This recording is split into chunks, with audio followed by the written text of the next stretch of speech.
Hello everyone. So আমরা হচ্ছে এর আগে লেকচারগুলোতে সিম্পল সেন্টেন্সের প্যাটার্নগুলো নিয়ে আলোচনা করেছিলাম। সো বেসিক্যালি 10টা প্যাটার্ন ছিল এবং 5টা স্পেশাল প্যাটার্ন ছিল। আজকে থেকে আমরা আলোচনা করবো যে কিভাবে আমরা আমরা এতদিন পর্যন্ত জানতাম যে সেন্টেন্সকে আমরা বিভিন্নভাবে ভাগ করতে পারি।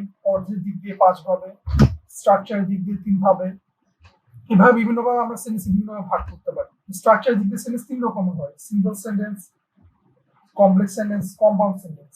বাট একটা ইন্টারেস্টিং কনসেপ্ট আছে যেটা হচ্ছে আমরা এতদিন অনেক বইয়ে আলোচনা করা হয় না, সেটা হচ্ছে কম্পাউন্ড স্ট্রাকচারস। আজকে আমরা প্রথমে দেখবো সেটা হচ্ছে কম্পাউন্ড স্ট্রাকচারস কি, সেগুলো কিভাবে কাজ করে। দেন আস্তে ধীরে আমরা হচ্ছে কম্পাউন্ড সেন্টেন্স এবং complex sentence, complex compound sentence দিকে যাব। সো আমরা যদি প্রথম যে 10টা বেসিক সেন্টেন্স প্যাটার্ন নিয়ে আলোচনা করেছিলাম, আমরা যদি সেগুলো নিয়ে সীমাবদ্ধ থাকতাম তাহলে হচ্ছে আমরা যেসব সেন্টেন্স লিখি অথবা বলি সেটা খুব বোরিং হয়ে যেত। কিন্তু এর পরের চ্যাপ্টারগুলোতে আমরা যেটা আলোচনা করব সেটা হচ্ছে কিভাবে আমরা বেসিক সেন্টেন্স প্যাটার্নগুলোকে আমরা কম্বাইন করতে পারি, এক্সপান্ড করতে পারি এবং ট্রান্সফর্ম করতে পারি। এর মধ্যে আমরা আরো পাংচুয়েশন ব্যাপারে আরো বিস্তারিত জানবো। সো আমরা স্টার্ট করার আগে কিছু বেসিক টার্ম সম্পর্কে আমরা জানা লাগবে। ক্লজ, ক্লজ কাকে বলে? সো ক্লজ এই শব্দটা হচ্ছে আমরা বারবার পাবো, অনেকে হয়তো এই জিনিসটা ক্লিয়ার নাও থাকতে পারে। ক্লজ হচ্ছে a grammatical structure containing a subject and verb. ক্লজের অনেক ধরনের ডিফিনিশন আছে, আমার মতে এই ডিফিনিশনটা একদম পারফেক্ট না। ক্লজে একটা সাবজেক্ট থাকবে এবং একটা ভার্ব থাকবে, এটা ঠিক, বাট ভার্ব বলতে স্পেসিফিক্যালি হচ্ছে একটা ফাইনাইট ভার্ব থাকবে, যদি সেটা একটা ইন্ডিপেন্ডেন্ট ক্লজ হওয়া লাগে। ও সেটা ডিপেন্ড করে, ভ্যারাই করে যে ক্লজটা কি ধরনের হবে, বা সাধারণত একটা ক্লজে একটা সাবজেক্ট থাকে এবং একটা কি ফাইনাইট ভার্ব থাকে। ক্লজটা আমরা দুইটা ব্রড ক্যাটাগরিতে ফেলি, একটা হচ্ছে ইন্ডিপেন্ডেন্ট ক্লজ আর একটা হচ্ছে ডিপেন্ডেন্ট ক্লজ। Independent clause কি? A grammatical structure containing a subject and verb and expressing a complete idea. Another term for an independent clause that is a sentence. So, independent clause হচ্ছে সেই সব clause যেগুলোতে হচ্ছে একটা subject থাকবে এবং একটা ভার্ব থাকবে, একটা কমপ্লিট আইডিয়া দিয়ে। আমি ইন্ডিপেন্ডেন্ট ক্লজকে আমরা একটা সেন্টেন্স হিসেবে ইউজ করতে পারি, এটাকে সেন্টেন্সও বলা হয়। Dependent clause, a grammatical structure containing a subject and verb but not expressing a complete idea. এখানে হচ্ছে পার্থক্যটা হয়ে যায় যে কেমনে বুঝবো যে একটা ক্লজ কি ইন্ডিপেন্ডেন্ট ক্লজ নাকি ডিপেন্ডেন্ট ক্লজ। এটা ডিপেন্ড করবে ভার্বের। ভার্বটা যদি ফাইনাইট ভার্ব হয় সাধারণত সেটা ইন্ডিপেন্ডেন্ট ক্লজ হয়, আর যদি ফাইনাইট ভার্ব না হয় অন্য কোনো ভার্ব হয় তাহলে সেটা সাধারণত ডিপেন্ডেন্ট ক্লজ। এর সম্পর্কে আমরা বিস্তারিত পরে ক্লাসগুলোতে আরো জানবো। ওকে, প্রথমে আমরা শুরু করবো a simple sentence দিয়ে। A simple sentence consists of only one independent clause. Functionally, though, a simple sentence may contain one or more compound structures. এই যে কম্পাউন্ড স্ট্রাকচারস, এই জিনিসটা কি? এটা হচ্ছে নতুন কনসেপ্ট যেটা সম্পর্কে হচ্ছে আমরা আজকে জানবো। কম্পাউন্ড স্ট্রাকচারস বলতে হচ্ছে কম্পাউন্ড সাবজেক্ট হতে পারে, compound verb, compound create object, compound prepositional phrase, or some other grammatical structure. Let's take a look at how to build a diagram of the most commonly used compound structures. Consider the sentences below. আজকে আমরা যে টপিকগুলো নিয়ে আলোচনা করবো সেটা হচ্ছে compound স্ট্রাকচারকে ঘিরে থাকে। সেটা হচ্ছে কম্পাউন্ড সাবজেক্ট কাকে বলে, কম্পাউন্ড ভার্ব কাকে বলে, compound create object, compound prepositional phrase. এই কম্পাউন্ড স্ট্রাকচার গুলো সিম্পল সেন্টেন্সের মধ্যেও থাকতে পারে, আবার কি কমপ্লেক্স সেন্টেন্সও থাকতে পারে, কম্পাউন্ড সেন্টেন্সও থাকতে পারে। তো আজকে আমরা যে বেসিক আলোচনাটা করবো সেটা হচ্ছে কম্পাউন্ড স্ট্রাকচার গুলো কি সেটা সঙ্গে পরিচিত হবে। তো প্রথমে আমরা স্টার্ট করি এই সেন্টেন্স গুলো দিয়ে। Mister Brown owns a book store, his son manages it. এখানে হচ্ছে দুটো সিম্পল সেন্টেন্স আছে। মিস্টার ব্রাউন একটা বুক স্টোর ওন করে এবং তার ছেলে হচ্ছে সেটা ম্যানেজ করে। এখন আমরা হচ্ছে এই সেন্টেন্স গুলোকে কম্বাইন করব, কিন্তু আমরা যখন এই সেন্টেন্স গুলো কম্বাইন করবো আমরা কিন্তু কোনো কম্পাউন্ড সেন্টেন্স বানাবো না, কমপ্লেক্স সেন্টেন্স বানাবো। আমরা বেসিক্যালি যেটা করবো এই দুটো সেন্টেন্স কম্বাইন করবো হচ্ছে কম্পাউন্ড স্ট্রাকচার ইউজ করে। সেন্টেন্স গুলো যখন আমরা কম্বাইন করে একটা সেন্টেন্স বানাবো সেটা কিন্তু সিম্পল সেন্টেন্স থাকবে, বাট এই সিম্পল সেন্টেন্সটাতে কি থাকবে? কম্পাউন্ড স্ট্রাকচারস থাকবে। Let's dive in.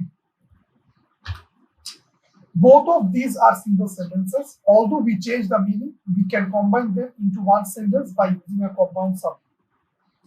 আমরা যেটা করব এই দুটো সেন্টেন্সকে আমরা কম্বাইন করব, আর কম্বাইন করার পর যে সেন্টেন্সটা হবে সেটা কি হবে? সিম্পল সেন্টেন্সই হবে, বাট এর মধ্যে কি থাকবে? কিছু কম্পাউন্ড স্ট্রাকচারস থাকবে।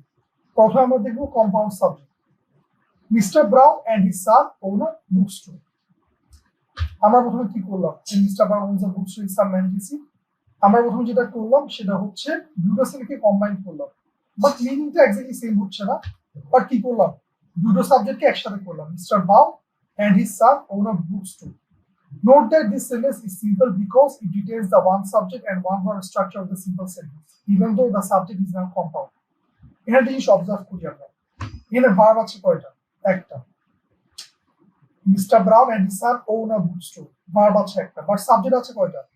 সাবজেক্ট কিন্তু একটাই আছে, কিন্তু সাবজেক্টটা কি ডিফারেন্ট। এটাকে কি বলছি আমরা? Compound subject. রিজনটা হচ্ছে এখানে আমরা দুটো সেন্টেন্সের সাবজেক্টকে একসাথে করে ফেলেছি। Mister Brown and his son, এই পুরো পার্টটি একসাথে কিসের মতো কাজ করছে? একটা কম্পাউন্ড সাবজেক্ট হলো, এবং ওনটা কি? একটা সিম্পল ভার্ব। তার মানে কি এই সেন্টেন্সটা কি একটা সিম্পল সেন্টেন্স? কারণ রিজনটা হচ্ছে এখানে একটা ওয়ান সাবজেক্ট ওয়ান ভার্ব স্ট্রাকচারটা আমরা ফলো করছি। এখন দেখি এটা আমরা ডায়াগ্রাম করব কিভাবে। We diagram the compound subject by using a ticket structure and joining the compound subjects with a coordinating conjunction. Ticket structure বলতে কি বোঝাচ্ছি আমরা? এই পার্টটা দেখি আমরা। And Mr. Brown and his son. আমরা যখন কোথাও কনসার্টে যাই অথবা কোনো অ্যামিউজমেন্ট পার্কে যাই, আমরা টিকিট দেখি। টিকিটটা কিরকম হয়? যে এরকম একটা পার্ট থেকে যেটা ছিঁড়ে ফেলা যায়। সো আমরা যেটা করলাম এখন, টিকিট স্ট্রাকচার বলার রিজনটা হচ্ছে এটা দেখতে টিকিটের মতো। স্ট্রাকচারটা দেখতে কিসের মতো? টিকিটের মতো। যে টিকিটটা দিয়ে আমরা কি করছি? দুটো সাবজেক্টকে একসাথে করছি। যেমন mister Brown and his son, একটা সাবজেক্ট উপরে রাখলাম, আরেকটা সাবজেক্ট নিচে, এগুলোকে জয়েন করলাম কি দিয়ে? স্ট্রাকচারটা দিয়ে, টিকিটের মতো স্ট্রাকচারটা দিয়ে। এন্ডটা হচ্ছে একটা কোঅর্ডিনেটিং কনজাংশন। সো এখানে আমরা বেসিক্যালি যেটা করলাম সেটা হচ্ছে একটা টিকিট স্ট্রাকচার ফলো করব। আমরা দুটো সাবজেক্টকে কি করব? টিকিট স্ট্রাকচারের মধ্যে রাখবো। Mister Brown and his son own a book store. একটা জিনিস খেয়াল করি, এটা কিন্তু এখন কিন্তু সিম্পল সেন্টেন্স। পার্থক্য হচ্ছে একটা, সেটা হচ্ছে কি? আর আমরা একটা কম্পাউন্ড সাবজেক্ট ব্যবহার করছি, এবং সেই কম্পাউন্ড সাবজেক্টে আমরা যুক্ত হচ্ছে কি দিয়ে? একটা টিকিট স্ট্রাকচার ফলো করে। এরকম একটা ট্রায়াঙ্গেল শেপ থাকবে, উপরের প্লেনটাতে হচ্ছে আমরা একটা সাবজেক্ট রাখবো, নিচের প্লেনটাতে একটা সাবজেক্ট রাখবো। বাকি ফর্মুলা কি আগের মতো, আমরা যখন সিম্পল সেন্টেন্স প্যাটার্ন করেছিলাম তার মতো। এখানে দেখি ভার্বটা আগের মতো রাখলাম, সাবজেক্টের পার্ট এই কম্পাউন্ড সাবজেক্ট রাখলাম, এবং বুক স্টোরটা কি? একটা অবজেক্ট, সাবজেক্ট অবজেক্টের জায়গায় রাখলাম। That's it. এখন হচ্ছে আমরা আরো কিছু কমন স্ট্রাকচার দিই। We can further build on this structure by incorporating a compound verb. Okay. আমরা যখন প্রথমে সেন্টেন্স দুটো একসাথে করেছিলাম, আমরা কিন্তু ভার্ব গুলো একসাথে করি। এখন আমরা যেটা দেখবো সেটা হচ্ছে একটা কম্পাউন্ড ভার্ব। দেখি, mister Brown and his son own and manage a book store. Mister Brown and his son হচ্ছে একটা compound subject, own and manage a book store. Own and manage একটা কম্পাউন্ড ভার্ব। কম্পাউন্ড ভার্বের concept অনেকের কাছে নতুন, but এটা হচ্ছে কি একটা ইম্পর্টেন্ট কনসেপ্ট। এখানে আমরা কি করলাম? ওন এন্ড ম্যানেজ দুটা ভার্ব, কিন্তু mister Brown and his son দুটা সাবজেক্ট, বাট এই দুটো কি? আমরা একটা কম্পাউন্ড ভার্ব, একটা কম্পাউন্ড স্ট্রাকচার। এটা হচ্ছে কম্পাউন্ড সাবজেক্ট, এটা হচ্ছে একটা কম্পাউন্ড ভার্ব। রিজনটা হচ্ছে এগুলোকে আমরা কি যুক্ত করলাম? একটা কনজাংশন এন্ড। আলটিমেটলি কি সেন্টেন্সগুলো কি? Simple sentence, but compound structure use করছি আমরা। যেমন প্রথমে দেখি, mister Brown and his son compound subject, own and manage এটা কি? Compound verb, a book store. এটা কিন্তু এখনো কি একটা সিম্পল সেন্টেন্স। পার্থক্য হচ্ছে একটা, এখানে আমরা কি ইউজ করছি? কম্পাউন্ড স্ট্রাকচার ইউজ করছি। ওন একটা ভার্ব, ম্যানেজ কি আরেকটা ভার্ব। এই টিকিট স্ট্রাকচারের মধ্যে আমরা রাখলাম, এন্ড দিয়ে দুটো যুক্ত করলাম। আর আলটিমেটলি কি? দুটো স্ট্রাকচারই কি? দুটো স্ট্রাকচার ব্যবহার করে আমরা সিম্পল সেন্টেন্স বানাবো। ওকে, এরপর দেখি, we can include a compound direct object as well. Notice that the article A is positioned in the diagram to indicate that it modifies both bookstore and coffee shop. Mr. Brown and his son own and manage a bookstore and coffee shop. Still এটা কি একটা simple sentence, but পার্থক্য হচ্ছে কি? এখানে একটা compound subject আছে, compound verb আছে, আর একটা কি আছে? কম্পাউন্ড ডিরেক্ট অবজেক্ট আছে। এটা হচ্ছে compound subject mister Brown and his son, compound verb own and manage, and a compound own and manage a what? A bookstore and a coffee shop. এখানে এটা কি? bookstore এবং coffee shop কি modify করছে দুটোকে। সো আবার ticket structure use করব আমরা, bookstore and coffee shop. So ticket structure কাকে বলছি? বেসিক্যালি এই যে জিনিসটা, এর মধ্যে স্ট্রাকচার থাকবে, মাঝখানে হচ্ছে একটা কনজাংশন, উপরে থাকবে একটা পার্ট, নিচে থাকবে কি আরেকটা পার্ট। একটা টিকিটের দুটো পার্ট থাকে, একটা হচ্ছে কি যেটা হচ্ছে আমরা একটা জমা দেই, আর একটা হচ্ছে যেটা আমরা নিজেরা রাখি। এটা তো ঠিক সেম কাহিনী, দুটো পার্ট আছে, উপরে একটা পার্ট, নিচে একটা পার্ট। একটা সাবজেক্ট উপরে, একটা সাবজেক্ট নিচে, একটা ভার্ব উপরে, একটা ভার্ব নিচে, একটা অবজেক্ট উপরে, একটা অবজেক্ট নিচে। আমরা স্ট্রাকচারটা ফলো করছি। বেসিক্যালি একটা কম্পাউন্ড সাবজেক্ট আছে, একটা কম্পাউন্ড ভার্ব, একটা কি কম্পাউন্ড ডিরেক্ট অবজেক্ট, বা আলটিমেটলি কি সেন্টেন্সটা কি একটা সিম্পল সেন্টেন্স। ওকে, আমরা এই সেন্টেন্সটাকে আর কমপ্লিকেটেড করব দেখি। Finally, we can insert a compound prepositional phrase in the form of either compound objects of one preposition or two prepositional phrases. Again, notice the placement of the prepositional phrase to indicate modification of both direct objects. আচ্ছা, এখানে কি বলছে basically আমরা এখন যেটা দেখব সেটা হচ্ছে কম্পাউন্ড প্রিপোজিশনাল ফ্রেজ, যেটা হচ্ছে কি ডিরেক্ট অবজেক্টগুলোকে কি মডিফাই করবে। এখন কম্পাউন্ড অবজেক্টগুলোকে সেটা হচ্ছে কি একটা প্রিপোজিশনাল ফ্রেজও মডিফাই করতে পারবে, দুটো প্রিপোজিশনাল ফ্রেজও মডিফাই করতে পারবে। উদাহরণটা আমরা একটু দেখি। Mr. Brown and his son own and manage bookstores and coffee shops in Philadelphia and outside New York City. এখানে জিনিস অবজার্ভ করি আমরা। Mr. Brown and his son, compound subject, own and manage, compound verb, bookstores and coffee shops, compound direct object, but in Philadelphia and outside New York City. এখানে কি দুটো prepositional phrase আছে, একটা হচ্ছে in Philadelphia একটা preposition নাও, outside New York City outside preposition New York City নাও। So basically কি এখানে দুটো প্রিপোজিশনাল ফ্রেজ আছে। প্রশ্ন হচ্ছে এই দুটো প্রিপোজিশনাল ফ্রেজ কাকে মডিফাই করতেছে? এই দুটো প্রিপোজিশনাল ফ্রেজই কি এই ডিরেক্ট অবজেক্টটাকে মডিফাই করতেছে। এই যে কম্পাউন্ড ডিরেক্ট অবজেক্ট যেটা আছে এটাকে মডিফাই করতেছে।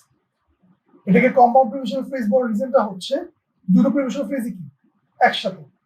এই ক্ষেত্রে স্ট্রাকচারটা হবে এরকম, টিকেট স্ট্রাকচারের মধ্যে হবে না, বাট আমরা কি করবো দুটো প্রিপোজিশনাল ফ্রেজকে কম্বাইন করবো এন্ড দিয়ে। এরকম আমরা একটা লাইন টানবো যেটা হচ্ছে একটু কাটা কাটা কাটা এটি এরকম এন্ড দিয়ে দুটো কি করবো একসাথে করবো। ইন ফিলাডেলফিয়া একটা prepositional phrase, outside New York City আর একটা প্রিপোজিশনাল ফ্রেজ। এই দুটোকে কম্বাইন করছি কি দিয়ে এন্ড দিয়ে। এবং এই দুটো প্রিপোজিশনাল ফ্রেজ কাকে মডিফাই করতেছে? এই কম্পাউন্ড ডিরেক্ট অবজেক্টের মডিফাই করতেছে। Bookstores and coffee shops, bookstores and coffee shops গুলো কোথায়? ফিলাডেলফিয়াতে এবং কিসের মধ্যে? Outside New York city.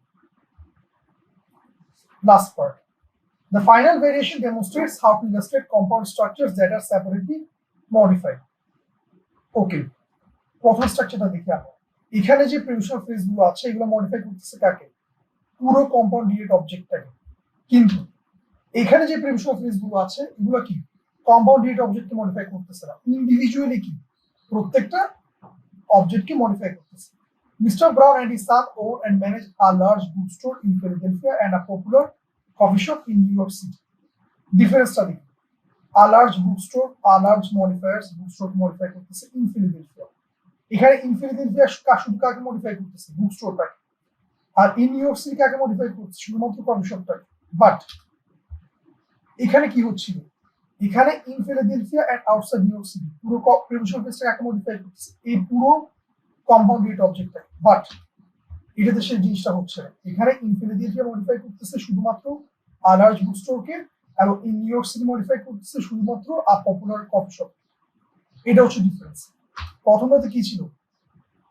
দুটো প্রিপোজিশনাল ফ্রেজ ছিল, কম্পাউন্ড প্রিপোজিশনাল ফ্রেজ মডিফাই করতেছে কাকে? Compound direct object. আর পরটাতে কি দুটো প্রিপোজিশনাল ফ্রেজই আছে, বাট একটা প্রিপোজিশনাল ফ্রেজ একটা অবজেক্টকে মডিফাই করতেছে আর একটা প্রিপোজিশনাল ফ্রেজ আরেকটা অবজেক্টকে মডিফাই করতেছে। That's the difference.